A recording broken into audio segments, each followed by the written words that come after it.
India ने Sutlej movie जो है जी उसको 48 घंटे के अंदर अंदर जो है वो बैन कर दिया। और इसके पीछे हम रीजन जानेंगे कि भाई क्यों जो है वो इंडिया ने इस मूवी को बैन किया और इसके पीछे क्या जो है वो डार्क हिस्ट्री जो है वो छुपी हुई है जिस वजह से इंडिया ने जो है वो इसको बैन किया है। Why India band Sutlej movie क्यों कर दिया और साथ में जो इसकी डार्क हिस्ट्री है जिसके साथ इसको लिंक किया जा रहा है कि इंडिया ये कह रहा है हमारी सोवरेनिटी जो है वो खतरे में है अगर इस मूवी को प्ले करेंगे, तो ऐसी क्या जो है वो चीज इसके साथ लिंक की हुई है। ठीक है, तो इसको डिस्कस करते हैं। इसको जो है वो अल जजीरा के अंदर स्टोरी के तौर पे जो है वो शामिल किया गया है कि भाई इंडिया ने जो है फिल्म ब्लॉक कर दी है। और क्यों की है? क्योंकि उन्हें खतरा है कि पंजाब के अंदर जो है वो इसके हालात खराब होंगे। तो और ये फिल्म भी बेस कर रही है पंजाब की इंसर्जेंसी के ऊपर ही कि पंजाब के अंदर जो मैस किलिंग्स की गई थी, कि कहा जा रहा है कि भाई 25,000 लोगों को जो है वो कब्रों के अंदर उतार दिया गया बगैर बताए हुए, यानी उन्हें खुफिया तौर पे जो है वो दफन कर दिया गया। तो ये सारी स्टोरी इसके ऊपर बेस करती है। तो बेसिकली अब अगर हम ओवरव्यू या कंट्रोवर्सी देखते हैं वो क्या है, तो मूवी का नाम पहले जो है स्टार्ट में उसे पंजाब 95 कहा गया और 3 साल तक इसे जो है वो डिले में रखा गया। ठीक है, और ये दिलजीत जो है दुशांत की मूवी है, आपको पता है पंजाबी है वो, और सेंसरशिप के प्रोसेस से गुजर रही थी। तो 3 साल तक पहले इसे अलाउ नहीं किया गया, फिर कहा गया कि आप इसके अंदर से 130 कट्स जो है वो डिमांड की गई कि भाई 130 जगह से इसे काटें, ये चीजें शामिल ना करें। तो फिर उसके बाद जब जो है वो उन्होंने देखा कि भाई जो है वो स्टेट इसे तो अलाउ नहीं करेगी, तो उन्होंने क्या किया जी, जो ऑनलाइन स्ट्रीमिंग प्लेटफॉर्म है ZEE5 जो है उसके ऊपर जुलाई 3 को, यानी जुलाई 3 2026 को इसे जो है वो ऑन एयर किया और 48 घंटे के अंदर अंदर ही जो है इस मूवी को वहां से हटवा दिया गया। अब हुआ ये कि मूवी को तो हटा दिया गया, लेकिन जाहिर बात है 48 घंटे वो रही है और पहले से ही आइडिया था कि ऐसा होगा। सो इसलिए जो है पहले से ही जो है बहुत सारी डाउनलोड्स या इस तरह के मामलात पे आगे पीछे जो है सोशल मीडिया पे ये पहुंच चुकी थी। तो अब डिजिटल फाइल जो है वो मौजूद है जिनके पास, वो उसे प्ले कर रहे हैं और पूरे पूरे हॉल्स के अंदर, गुरुद्वारों के अंदर जो है ये मूवी इंडिया के अंदर दिखाई जा रही है, जिससे इंतहाई जो है वो नफरत पैदा हो रही है और वहां के हालात खराब होने का खतरा भी जो है वो पैदा हो रहा है इसके ऊपर। अब बेसिकली इसका सब्जेक्ट क्या है, किस मौजू के ऊपर यानी ये मूवी थी, और ये मौजू है जी जसवंत सिंह कालरा। ठीक है, ये जो जसवंत सिंह कालरा है ये बेसिकली एक बैंक एम्प्लॉय थे। ठीक है, और ये कहा जाता है कि भाई इनके जो है वो एक करीबी दोस्त जो है जब गायब हुए, ठीक है, और फैमिली के मेंबर गायब हुए, तो उसके बाद जो है नेचुरली ही ये उनको ट्रेस करने के लिए आगे पीछे भागे, म्यूनिसिपल के दफ्तर वगैरह के चक्कर इन्होंने लगाए। तो इन्हें तब जो है उस बात का अंदाजा हुआ कि भाई 25,000 लोगों को जो है वो गायब कर दिया गया और पुलिस ने उन्हें गायब किया और उनकी जो है वो कब्रें कर दी। ठीक है, यानी घरों से अगवा करके, जो उस टाइम पे एक्टिविस्ट थे, तो अगवा करके उन्हें ले जाके जो है वो कहीं ना कहीं मारा गया, तशद्दुद किया गया, उन्हें कत्ल किया गया और उसके बाद उन्हें दफना दिया गया। तो यानी कि ये इल्जाम है 25,000 लोगों का। ये बात सामने आई, जब ये बात सामने आई तो इसके ऊपर जो है फिर इनको पुलिस ने पकड़ लिया, क्योंकि अब बात इन तक पहुंच चुकी थी। तो पुलिस ने इन्हें किडनैप एक तरह से कर लिया 1995 के अंदर। ठीक है, इन्हीं को, जसवंत सिंह कालरा को, कि भाई कहीं ये बात बाहर ना आ जाए, सच बता ना दे।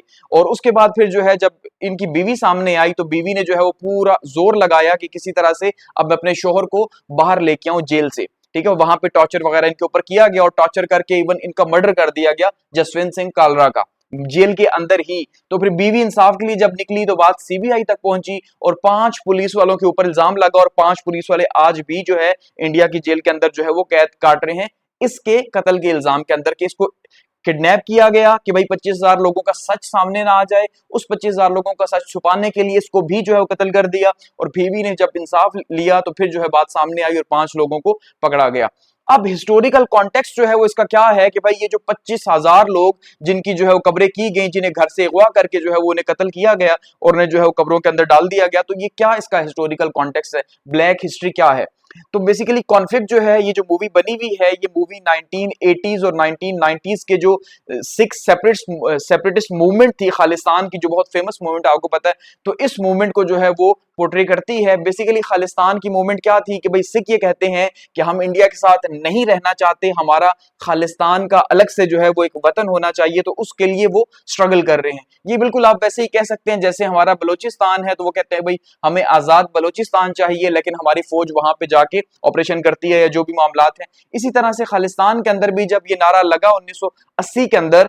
तो वहां पे फौज ने जो है बड़े पैमाने के ऊपर जुल्म सितम किया, यहां तक कि उन्होंने ऑपरेशन किया, एक ऑपरेशन ब्लू स्टार। 1984 के अंदर ये ऑपरेशन ब्लू स्टार किया गया। और इस ब्लू स्टार के अंदर जो है वो गोल्डन टेम्पल, जो कि सबसे मुकद्दस जगह है सिखों की, आप कहें उनका मक्का है, ठीक है, तो उनका काबा है, तो वो सबसे मुकद्दस जगह है गोल्डन टेम्पल अमृतसर के अंदर। तो वहां पे फौज घुसी और वहां पे तबाही की, अंधाधुंध फायरिंग की, लोगों को मारा, लोग महसूर हो गए, कई दिनों तक जो है वो गोल्डन टेम्पल के अंदर रहे, जो बाहर निकलता उसको जो है वो मार दिया जाता। तो बहुत बड़े पैमाने के ऊपर वहां कत्लो गारत हुई। उसके बाद क्या हुआ, इसके बदले में यानी 1984 के अंदर जो ऑपरेशन हुआ, ऑपरेशन ब्लू स्टार, इसके बदले में जो है वो 1984 के अंदर ही जो इंदिरा गांधी थी, उनको एक सिख जो उनका बॉडीगार्ड था उसने कत्ल कर दिया, आपको पता है, ठीक है, असैसिनेशन उनकी होगी। अब जब असैसिनेशन हुई, असैसिनेशन की सिख ने, और इंदिरा गांधी जो है वो हिंदू थी, तो ऐसे में क्या हुआ कि इंडिया के अंदर हालात बहुत बड़े लेवल के ऊपर खराब हो गए। सिख और हिंदू जो है उनके फसादात फूट पड़े। आप इससे पहले ये तो सुनते होंगे कि भाई हिंदू मुस्लिम फसादात, तो यहाँ पे सिख और जो हिंदू हैं उनके फसादात फूट पड़े कि भाई सिखों ने हमारी प्राइम मिनिस्टर को क्यों मारा, और इसके ऊपर बहुत बड़े पैमाने के ऊपर पगड़ा दगड़म भी शुरू हो गया। और क्योंकि जो ज्यादा सपोर्ट थी, जो गवर्नमेंट थी, वो जाहिर बात है हिंदुओं की थी, तो ऐसे में जो है हिंदुओं ने जो है भरपूर तरह से सिखों को दबाने की कोशिश की और एक बड़े लेवल के ऊपर क्रैक डाउन किया। एक्स्ट्रा जुडिशियल जो है वो किलिंग्स की गई, टॉर्चर किया गया, लोगों को मारा गया, मैस डिसअपीयरेंसेस हुई बहुत बड़े लेवल के ऊपर जो है, और उन्हीं में से जो है ये 25,000 लोग भी शामिल थे। इतने बड़े लेवल के ऊपर पगड़ा दगड़ी हुई, जिससे हालात इंतहाई जो है वो खराब हो गए, ठीक है। तो ये वो डार्क हिस्ट्री है जिसको छुपाने के लिए कि भाई हमने सिखों के साथ जुल्म किया,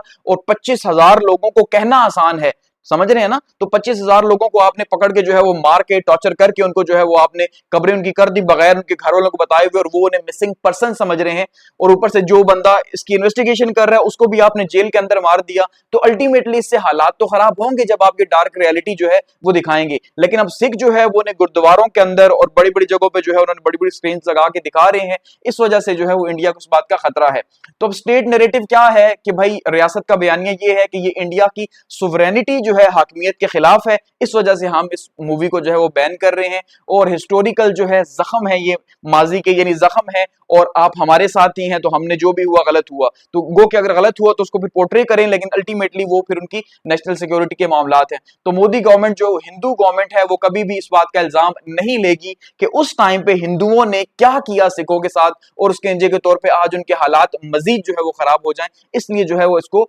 जो है चलने नहीं दिया जा रहा और 48 घंटे के अंदर बंद कर दिया। तो अब भी वहां पे जो है वो इस वजह से ही हालात खराब हैं। आप अगर देखेंगे गुरुद्वारों के अंदर जो सिखों को दिखाई जा रही है, सिख रो रहे हैं, देख रहे हैं इसको, बहुत इमोशनल हो रहे हैं, और उसी तरह से हालात जो है वो बनते हुए दिखाई दे रहे हैं कि अगर ये कुछ टाइम और लगती है तो मजीद एक नफरत की फिजा जो है वहां पे पैदा होगी। तो ये इस वजह से इस मूवी को अपनी डार्क हिस्ट्री को छुपाने के लिए जो है वो बैन कर दिया गया, ठीक है। Thanks for watching.